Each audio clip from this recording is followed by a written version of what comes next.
بسم اللہ الرحمن الرحیم اللہم صلی علی محمد و آل محمد وعجل فرجہم۔ ناظرین محترم، سب سے پہلے آپ کی خدمت میں سلام علیکم۔ بعد السلام و عرض ادب، ہمیشہ کی طرح دعا ہے کہ خداوند متعال ہماری توفیقات خیر میں اضافہ فرمائے۔ عزیزان محترم، حرام خوری کے حوالے سے آج کی یہ جو نشست ہے یہ ہماری تیسری نشست ہے۔ پہلے بیان ہو چکا کہ جب ایک انسان ایک بائٹ ایک لقمہ حرام کھا لیتا ہے، اپنے پیٹ میں ڈالتا ہے، تو رد عمل کے طور پہ، ریئیکشن کے طور پہ خداوند متعال اس آدمی پر ہمیشہ غضبناک رہتا ہے۔ خدا کے آسمانوں میں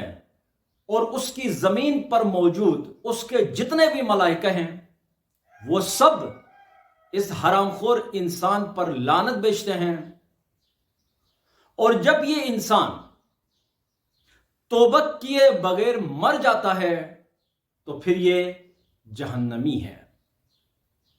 اس طرح سے بیان ہوا کہ جو انسان لقمہ حرام اپنے پیٹ میں ڈالتا ہے تو 40 راتوں تک اس کی نمازیں قبول نہیں ہوتی اور 40 دنوں تک اس کی دعا قبول نہیں ہوتی۔ آج بھی اسی حرام خوری کے حوالے سے، اس کے اثرات کے حوالے سے گفتگو ہوگی، لیکن سب سے پہلے ایک دو حدیثیں رزق حلال کے حوالے سے، کہ جو شخص حلال طریقے سے رزق کماتا ہے، شرعی طریقے سے رزق کماتا ہے، عند اللہ اس کا مقام اور مرتبہ کیا ہے۔ رسول خدا صلی اللہ علیہ وآلہ وسلم کی بارگاہ میں، ائمہ علیہ السلام کی نگاہ میں اس شخص کا مقام اور مرتبہ کیا ہے۔ رسول خدا صلی اللہ علیہ وآلہ وسلم فرماتے ہیں طلب الحلال جہاد، طلب یعنی کوشش کرنا، یعنی حلال کی جو طلب کرتا ہے، جو شخص حلال طریقے سے رزق کماتا ہے، روزی کماتا ہے، حلال کی تلاش میں ہوتا ہے، حلال محنت مزدوری کرتا ہے، حلال کاروبار کرتا ہے، حلال طریقے سے جاب کرتا ہے، کماتا ہے، خود بھی کھاتا ہے، اپنے بچوں کو بھی کھلاتا ہے، تو اس کا ثواب اتنا زیادہ ہے، یہ کام اتنا عظیم ہے، یہ اتنا عظیم کام ہے کہ اس کو جہاد قرار دیا گیا ہے۔ بس رسول خدا اس شخص کی تلاش کو،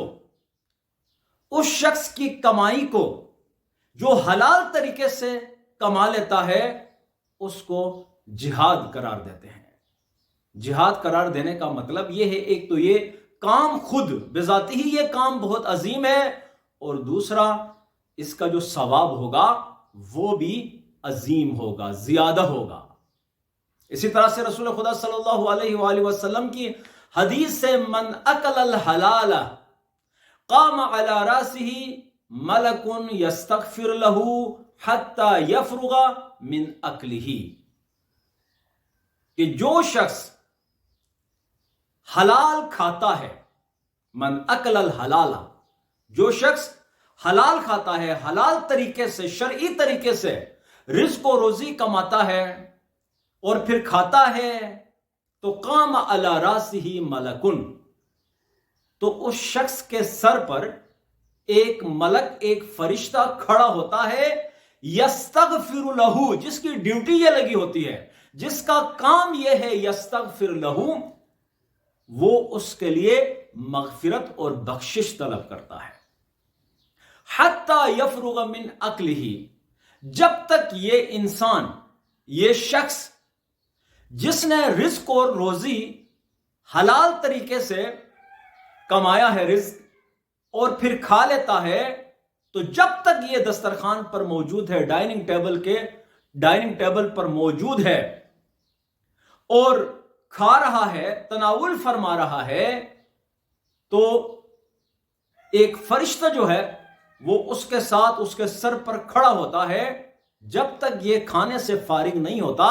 یہ فرشتہ اس کے لیے استغفار کرتا ہے،